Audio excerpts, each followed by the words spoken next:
네, 경영학 원론 7강입니다. 비즈니스 윤리와 기업의 사회적 책임 2차 시 시작하도록 하겠습니다. 앞에 1차 시에서 비즈니스에서 윤리의 중요성을 말씀드렸습니다. 기업이 이익에만 몰두하면 부정거래, 내부자거래, 부패, 불공정, 경쟁, 소비자 기만 등등의 문제가 발생할 수 있고, 그래서 어떤 경영자로서의 윤리적 기준에 대한 스탠다드가 필요하고, 그 MBA 오스에서 보았던 것처럼 이 정도 수준의 윤리적 기준을 맞추자라고 많은 MBA 출신의 비즈니스 매니저들이 다 이런 기준을 가지고 이제 졸업을 하게 됩니다. 자, 그러면 말씀드린 대로 장단점을 한번 살펴볼게요. 기업이 윤리적 행동을 하지 않으면 어떤 문제가 발생할까? 윤리적으로 의사결정을 하면 또 어떤 장점이 있을까? 이 부분을 중점적으로 한번 살펴보도록 하겠습니다. 기업이 윤리적 의사결정은 단순히 법적 요건을 지키거나 또는 올바른 행동을 한다. 그 정도 선이 아니고 조직의 평판, 그죠? reputation, 평판과 지속 가능, sustainability. 요것에 중요한 어떤 기초가 됩니다. 이걸 제대로 하지 못하면 장기적인 성장은 쉽지 않다라는 거죠. 자, 그래서 먼저 긍정적인 부분부터 한번 볼게요. 자, 긍정적인 부분은 주변에 이해관계자가 많이 있잖아요. 비즈니스가 혼자서 하는 게 아니고 나만 잘하면 되는 게 아니죠. 주변에 이해관계자, 우리가 레슨 1에서 봤던 stakeholders, interest group이 굉장히 많이 있어요. 그래서 이 많은 이해관계자들, 인터레스트 그룹에 다 긍정적인 영향을 미친다. 어널리티컬하면 부정적인 영향을 미치겠죠. 자, 어떤 긍정적인 영향을 미치는가? 소비자 차원에서는 신뢰입니다. 고객 신뢰. 여러분만 해도 당장 뭔가 소비를 한다라고 할 때 정보가 전혀 없으면 모르지만 그 회사가 얼마나 사회적 책임을 잘하고 있고 윤리적인 회사인지 이런 것들만 또는 비윤리적인 의사결정을 하는 회사인지 알게 된다면, 만약에 안다고 하면, 정보가 오픈된다고 하면 어떻겠어요? 어떤 제품을, 품질이 비싸고 가격이 비싸다면 어디를 쓰실 것 같아요? 아무래도 정이 더 가죠. 그죠? 내가 신뢰가 더 가지. 이런 회사가 만든 제품이 내가 믿고 쓸 수 있을 것이다. 비윤리적인 회사가 만든 제품을 내가 쓸 수 없죠. 특히 먹거리 같은 경우는. 이게 불량식품일 가능성이 높잖아. 비윤리적인 사람이 만들었으면 먹으면 내 건강을 해치는 거지. 피해야 되는 겁니다. 신뢰할 수가 없어요. 그래서 윤리적인 의사결정을 지속적으로 하는 회사는 고객에게 신뢰를 줍니다. 여러 가지 면에서. 그게 오픈이 되든 아니라 하더라도 장기적으로 알게 되는 거죠. 그래서 그 신뢰, 고객의 신뢰가 매출로 이어지고요. 그리고 경쟁자에 대한 경쟁 우위로 이어집니다. 당연한 얘기고. 그 다음에 스톡홀더들이 있죠. 주주들이 있어요. 이제 우리가 주식회사, 중견기업 이상의 대기업이라고 하면 주식회사 형태를 갖고 가는데 주식회사에서는 어떨까요?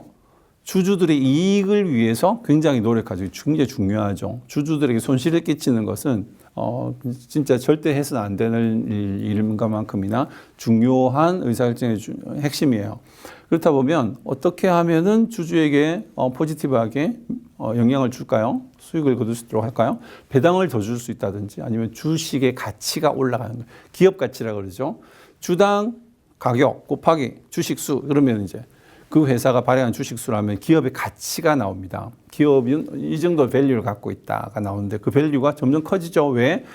고객 신뢰를 얻고 매출이 늘어나고 이익이 늘어나고 하면 배당도 커지고 또 주주들이 갖고 있는 주식의 가치가 점점 올라가는 거지. 기업 가치가 커지면서. 그럼 주주에게 포지티브하게 수익을 얻을 수 있는 그런 가능성을 점점 더 크게 주게 되는 겁니다. 그다음 직원 입장에서도 마찬가지죠. 인플로이 굉장히 중요합니다. 직원의 충성도가 높이는 윤리적인 조직 문화는 직원의 충성도를 높인다. 왜 그럴까요? 여러분들 리더십 우리가 얘기할 때 신뢰가 가지 않는 내가 믿을 수 없는 리더들의 행동을 본다. 그들이 비양심적으로 의사결정하고 행동한다. 그러면 존경할 수가 없죠. 믿고 따를 수가 없죠. 그죠? 그 회사에 대한 충성도가 생길 수가 없죠. 시작부터도 마찬가지예요. 우수한 인재를 유치하기가 힘듭니다. 떠나죠. 그런 우수한 인재들은. 그런 비윤리적인 설정을 하는 회사에서 마음 편하게 일하기 어려워요. 나도 나의 기준이 있잖아, 그지? 나는 이 정도 수준에서는 거짓말을 한다든지 잘못된 고객을 속인다든지 이런 걸 난 못해. 근데 월급을 준다고 할 수 있나요? 한두 번은 하겠지만 지속적으로 하기 어려워요. 나중에는 양심의 가책이 너무 되고 힘들어서 정말 신뢰할 수 있는 인플로이들은 직원들은 떠납니다. 이 회사를. 더 나은 데를 찾아가 버리는 거죠. 그렇죠. 그러니까 충성심이 있는 직원들을 리테인 하기가 어려운 거야. 다 떠나버리니까. 뽑기도 어렵고, 리테인 하기도 어렵습니다. 좋은 충성심이 있고, 로열하고, 능력 있는 직원들을 보유할 수 없는 회사가 경쟁력이 생기나요? 안 생기죠. 직원이 만족하고, 좋은 리더 아래서, 정말 행복하게, 재미있게, 그리고 양심에 가책당하는 일을 하지 않고 비즈니스의 선순환적인 원래의 긍정적인 목표를 위해서만 열심히 일할 수 있으면 행복한 직장인 거잖아. 그런 데서 일하고 싶어 하는 거지. 그러니까 떠납니다. 회사 잘 될 수가 없죠. 경쟁력이 생길 수가 없습니다. 공급업체, 그죠? 서플라이어들이죠. 디스트리뷰터들 마찬가지예요. 우리 거래처들 말합니다. 거래처. 그러면 관계잖아요. 우리가 원료를 받아오기도 하고 우리 제품을 디스트리뷰션 해주기도 하는데 그런 업체들 주변의 거래처들과의 거래가 어떨까요? 불공정하겠죠. 비윤리적인 설정. 왜냐하면 더 싸게 받으려고 하고 그다음에 불공정하게 뭔가 나에게 을이잖아, 그지? 서플라이 하는 사람이. 그러면 계속 불공정한 그런 그 갑질이라고 하죠. 공급업체에 대해서 불공정한 요구를 계속하게 될 수가 있잖아요. 페어하지 않죠. 공정한 관계가 아니기 때문에 불만이 점점 커지고 문제가 커질 수 있습니다. 지역사회에도 윤리적인 활동을 하고 지역사회에 관심이 있고 좋은 관계를 유지하려고 하면 공헌을 하겠죠. 내가 갖고 있는 프로핏을 배분을 하고 사회 공헌 활동을 할 겁니다. 비윤리적인 회사는 야 우리 회사도 먹고 살기 힘든데 이 프로핏을 왜 쉐어해? 그럴 필요 없어. 자유니까 법적으로 해야 되는 게 아니죠. 그러니까 안 하게 되는 거지. 안 하면 지역사회에 공헌을 못하고 지역사회 발전에 기여할 수가 없습니다. 그러므로 윤리적인 회사는 지역사회와도 좋은 관계, 지역사회의 발전에 긍정적인 영향을 미칠 수가 있다. 그렇게 볼 수 있죠. 자, 이런 주변 인터레스트 그룹에 대한 긍정적인 영향을 미치는가 하면 부정적인 부분은 어떨까요? 윤리적인 설정을 하지 못하면 어떨까요? 윤리적 행동이 아니고 비윤리적 행동이죠. 윤리적 의사결정이 안 되었을 때 부정적인 영향입니다. 첫 번째는 비용 부분 볼 수 있어요. 비용. 직원이 정직하지 않은 행동을 하게 되는 거고요. 그걸 모니터링 해야 되면 굉장히 모니터링 비용, 관리 비용이 발생하겠죠. 그죠? 그리고 회계 부정이라든지 아니면 여러 가지 성실하지 않게 자기 일을 하는 것들이 회사의 근본적으로 경쟁력을 상당히 해치게 됩니다. 그리고 아까 윤리적인 행동이 경쟁력으로 이어지고 기업 가치에 긍정 영향을 미치는 것처럼 기업의 신뢰도가 떨어지면 주가는 바로 하락합니다. 그렇지? 뭐 어떤 부정적인 문제가 뉴스가 딱 발생했어요. 비윤리적인 것이 드러났어. 그러면 주가는 그 다음날 그냥 반토막으로 떨어지게 되는 거죠. 그런 일들을 우리는 많이 비일비재하게 보아왔습니다. 매출, 당연히 고객 불만, 신뢰가 떨어지면서 매출이 떨어지게 되고 직원들도 아까 말씀드린 대로 사기가 떨어지고 떠나게 되고 충성심도 없어지는 거죠. 조직 문화, 모럴이 굉장히 낮아집니다. 가장 중요한 부분이 기업의 평판이에요. 레퓨테이션. 이 평판은 쉽게 쌓을 수 있는 게 아닙니다. 지속적으로 천천히 쌓아 나가는 건데 그 평판이 한 번에 우르르 무너지는 공든탑이 한 번에 무너지는 거죠. 이런 뉴스 하나만 떠도 고객이 또는 거래처가 이걸 알게만 되어도 비윤리적인 의사결정이 하나만 드러나도 그동안 해왔던 모든 노력들이 다 순식간에 우르르 무너지게 됩니다. 이익에만 집중할 때, 이게 다다라고 생각할 때, 그렇지? 아까 신호등에서 말씀드린 사례하고 되게 비슷해요. 사실 신호등을 지킴으로써 누가 보든 안 보든 신호등을 지킴으로써 얻는 베네핏이 굉장히 크다는 것을 알기만 하면 안 할 이유가 없잖아. 그런데 그 생각을 못 하는 거죠. 그럼 당장에 뭐만 보여요? 괜찮아. 남들도 하니까 나도 갈 거야. 그리고 난 시간을 2, 3분 이게 2, 3분 세이브 하는 거야. 내가 왜 괜히 바보야 내가? 그렇게 생각하는 거죠. 그게 다 쇼터만 생각이에요. 단순한 생각이죠. 그리고 엄청난 리스크를 안고 가는 거잖아. 그지? 그래서 사실 조금만 객관적으로 좀 떨어져서 보면 윤리적 의사결정이 훨씬 베네핏이 크다라는 걸 알 수 있어요.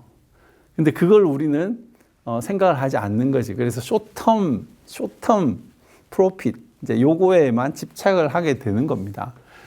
그게 이제 가장 큰 문제점이죠. 그죠? 자, 프로핏 차원에서, 자, 여기 숏, 그다음에 롱, 이렇게 한번 볼게요. 그죠? 이렇게 구분할 수 있겠고, 그 다음에 여기는 이제 ethics로 합시다. ethics 해서, 여기 unethical, 그 다음에 ethical. 이렇게 나눠보면, unethical한 의사결정을 하면 쇼텀으로는 뭔가 프로핏이 생기는 것 같아요. 당장 뭔가 눈에 보이는 것 같죠. 근데 롱텀으로 보면 이게 레퓨테이션, 매출, 수익 이런 면에서 주가 다 문제가 생겨요. 왜냐하면 한두 번은 이게 요행이 넘어갈 수 있지만 계속 그렇게 안 되거든. 계속 언에티컬 하면 드러날 수밖에 없어요. 문제가 터질 수밖에 없어, 언젠가는. 근데 한 번 터지면 어떻다고? 그동안 쌓아놨던 게 우르르 다 무너진단 말이지. 한두 번 이렇게 짧은 쇼텀 프로핏을 가지는 게 큰 의미가 없다는 거지. 롱텀으로 우르르 다 무너질 거니까. 그지? 드러나게 돼. 언젠가 드러나겠어. 에티컬 의사결정하면 작게는 당장의 손실을 보거나 이익이 없거나 회사에 좀 도움이 안 되는 것 같아 보이지만 길게 롱텀으로 보면 회사의 장기적인 수익, 장기적인 성장 이런 것들에 굉장히 중요한 파운데이션이 됩니다. 그렇죠? 이게 빨간불을 지나갈 거냐 말 거냐 할 때 좀 깊이 생각할 필요가 있다는 거지. 롱텀으로 보면 훨씬 베네핏이 커요. 그냥 서 있는 게. 2, 3분 정도 좀 늦게 가도 시간 지나면 그거 아무 차이 없어요.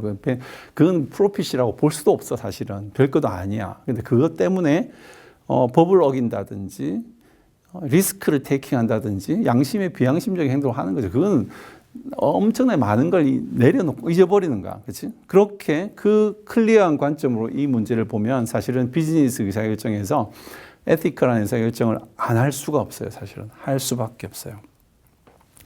논어에 나온 얘기입니다. 견리 사이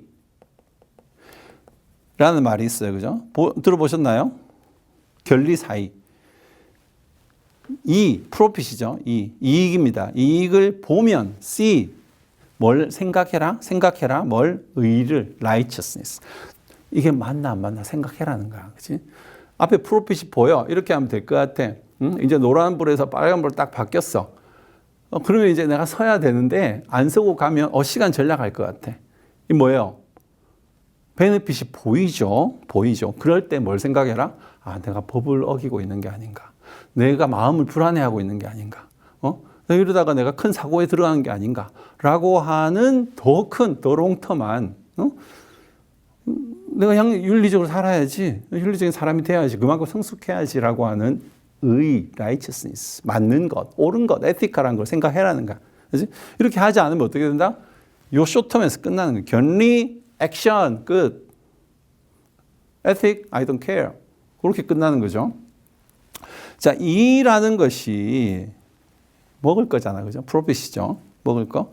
이걸 보는 눈, 사이라는 게 왜냐하면 이게 두 개를 구분하라는 거야. 이게 두 가지가 있어요. 두 가지가 있는데 어떤 거냐면 이게 미끼냐 아니면 밥이냐. 미끼는 베이트죠. 베이트는 먹이처럼 보여요. 그런데 뭘 하기 위한 거야? 물고기를 잡기 위한 거야. 물고기는 브레인이 없죠. 쇼텀밖에 없어. 그래서 이게 롱텀으로 생각을 못해. 이걸 먹으면 내가 뜰지 생각 못해요. 그냥 먹을 거니까 먹는 거야. 그냥 롱텀 없고 쇼텀 뷰만 있는 거죠. 먹으면 어떻게 되죠? 딱 걸리죠. 훅 있죠. 이 미끼 속에는 훅이 있어요. 훅이 있어서 딱 거는 거야. 딱 걸려. 그러면 이제 도망칠 수가 없어요. 거기 걸려가지고 이제 버둥버둥 하다가 죽는 거야. 죽을 줄 몰랐지. 그냥 먹고 배부를 줄 알았지. 근데 죽는 거죠. 그걸 미끼라고 하는 거예요. 그 다음에 밥은 어때요? 밥은 세이프한 거잖아. 밥은 먹어도 되는 거야. 밥은 먹어도 되는 게 아니고 먹어야만 되는 거야, 이건. 그러면 이게 밥인지 미끼인지는 구분을 할 수 있어야 되잖아. 그걸 구분 못하고 먹는 게 뭐다? 그냥 숏텀으로 프로핏을 하는 거야. 그냥 빨간불을 바뀌는데 그냥 지나가는 거죠. 응? 이게 베이트를 문 거야.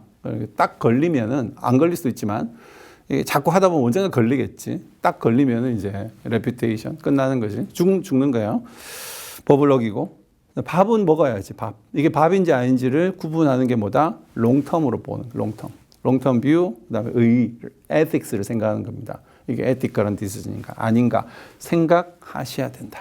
그래서 이게 롱텀이다. 회사의 발전을 위한 뷰에서 매니저의 어떤 퍼스펙티브는 뭐냐? 롱텀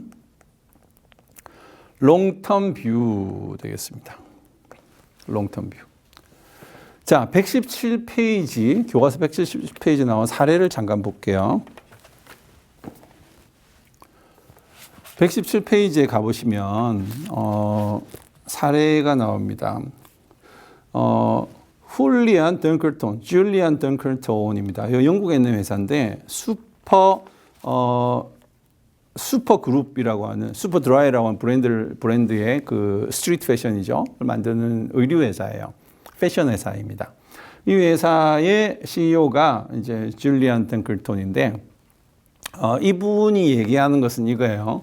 많은 회사들이 절세라는 걸 합니다. 물론 탈세하는 회사도 있어요. 탈세는 불법이죠. 세금을 안 내기 위해서 불법적인 행동을 하는 회사들도 생각보다 많이 있습니다. 자, 그런데 세금을 줄이려고 하는 어떤 꾀들이 있죠. 꾀가 있어요. 그래서 세금을 최소한도로 내기 위한 여러 가지 불법적이지 않지만 조금 뭔가 조금 꼼수에 해당하는 것들을 많이 하는 회사들이 있어요. 그래서 이걸 좀 세무조사를 해보면 불법은 아니지만 그런 걸 하는 회사들이 많이 있단 말이지. 그래서 그걸 절세라고 하죠. 세금을 절약한다. 나빠 보이지 않습니다. 근데 이 회사는 절세를 하지 않습니다. 세금 내는 규칙에 따라서 절세 방법이 있음에도 불구하고 쓰지 않고 세금의 규칙에 따라서 다 냅니다. 그래서 법인세를 30% 이상 냅니다. 실제 절세를 하게 되면 10% 정도밖에 안 될 텐데 그보다 더 내는 거죠. 그러면 주변 사람들은 뭐라 그럴까? 다른 CEO들은 야, 바보 아니야? 왜 굳이 그렇게 10%만 내도 되는데 왜 30%를 내냐고. 돈이 막 남아 도니? 라고 뭐라고 할 수 있겠죠. 그렇지만 이분은 그것을 내는 걸 당연하게 생각하고 회사의 책임이라고 생각하고 그리고 이 회사의 어떤 윤리적 기준이 이거다라고 기준을 딱 맞춰서 가는 거죠. 회사의 존재 이유, 목적, 비전 그런 것들에 딱 부합한다라고 보는 겁니다. 세금 당연히 내는 거지. 세금을 내야지. 우리가 국가의 어떤 프로텍션 아래서 비즈니스를 하고 이렇게 도움을 받고 있는데 당연히 세금 내는 룰이 있으니까 룰대로 해야지 라고 보는 겁니다. 이분이 하시는 말이 이겁니다. 교과서에 보시면 We recognize the commercial value as well as moral duty. 그치? 상업적인 이익이 중요하다. 그렇지만 그것만큼이나 중요한 것은 도덕적 책임이다. 그치?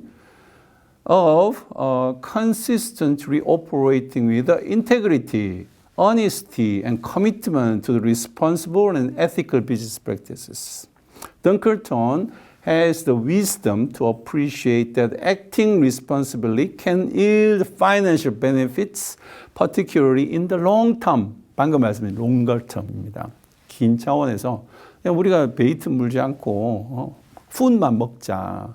이래야지 장기적으로 성장한다. 단기적으로 세금 좀 아끼면 이익 나고 성장할 것 같지만 사실 그런 식의 잔머리로는 롱텀으로 성장할 수가 없다. 우리는 커머셜 성공, 그렇지? 상업적인 이익이고 성공만큼이나 더 중요한 것은 모럴 듀티다. 우리가 사회의 일원으로서, 우리 기업의 일원으로서 책임을 다하고 오히려 더 많이 주고 더 많이 베풀고 하는 것들이 회사의 존재 이유이다. 라고 하는 높은 에티컬 수준을 가진 그런 CEO의 사례라고 볼 수가 있겠습니다. 그래서 지금 이 차시에서 좀 더 강조하고 싶은 것은 경영자의 윤리적 마인드, 경영자의 윤리적 책임에 대한 인식, 자, 요거입니다. 그 부분을 조금 더 자세히 살펴볼게요. 자, 윤리적인 조직 문화를 조성하고 윤리적 행동을 장려하는 것은 경영자의 책임이에요. 여러분이 비즈니스 리더로서 앞으로 조직을 이끌어 나갈 때 여러분들이 그 기준이 없고 흔들리면 종업원들은 당연히 비윤리적 행동한다. 윤리적 기준 없어. 조직 문화가 생길 수 없다라는 겁니다. 자, 그러면 좀 프랙티컬한 차원에서 이 윤리적인 의사결정이 지속적으로 만들어지도록 기업 내에서 하려면 그러면 경영자는 어떻게 해야 될 것인가? 내가 먼저 윤리적 기준을 가져야 되는 것이. 그리고 나서 조직 내에서 해야 될 일들 몇 가지가 있습니다. 첫 번째, 윤리 강령을 만드는 겁니다. 어떤 모토죠. 우리는 이거다. 이렇게 가야 된다. 라고 하는 방향을 제시하는 것입니다. 첫 번째 윤리 강령.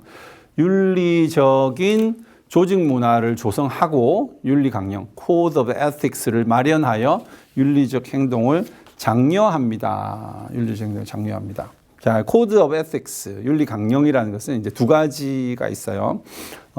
다음 페이지를 넘겨보면 Compliance Base, Integrity Base. Compliance는 한국말로 하자면 준법 중심이고요. 그 다음에 Integrity Base는 진정성 중심의 Code of Ethics, Ethical Code입니다. 강령을 잡는 건데 두 가지, 준법은 뭘까요? 시스템을 말해요, 시스템. 준법 중심, 컴플라이언스 베이스는 이걸 안 하면 처벌되는 것. 그치? 위반을 방지하도록 가이드를 주고요. 그게 안 됐을 경우 처벌하는 방식이에요. 이건 뭔가 시스템이죠. 시스템적으로 가이드라인을 딱 주고 do's and don'ts를 딱 정해놓는 겁니다.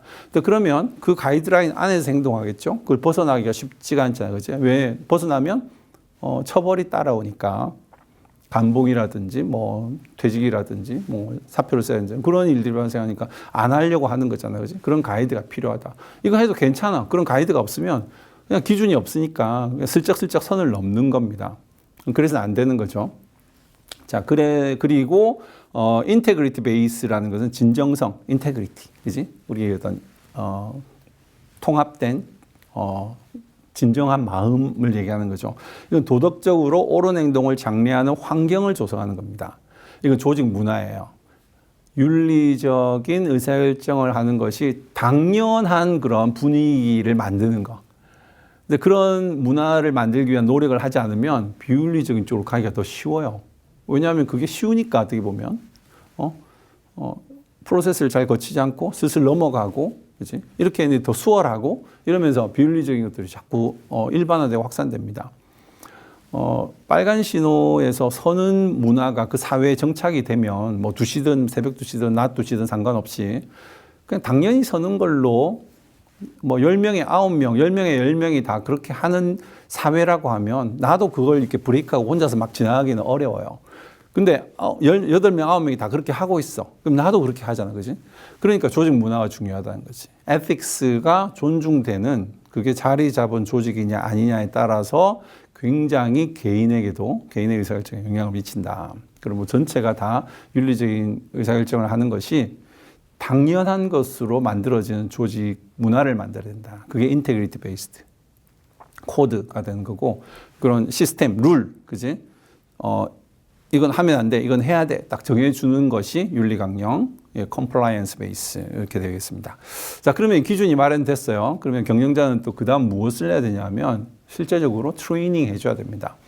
이게 그냥 개인의 양심에 따라서 하도록 맡겨두면 그 양심의 기준이 다 다르단 말이지. 성숙도가 달라요, 사람들은.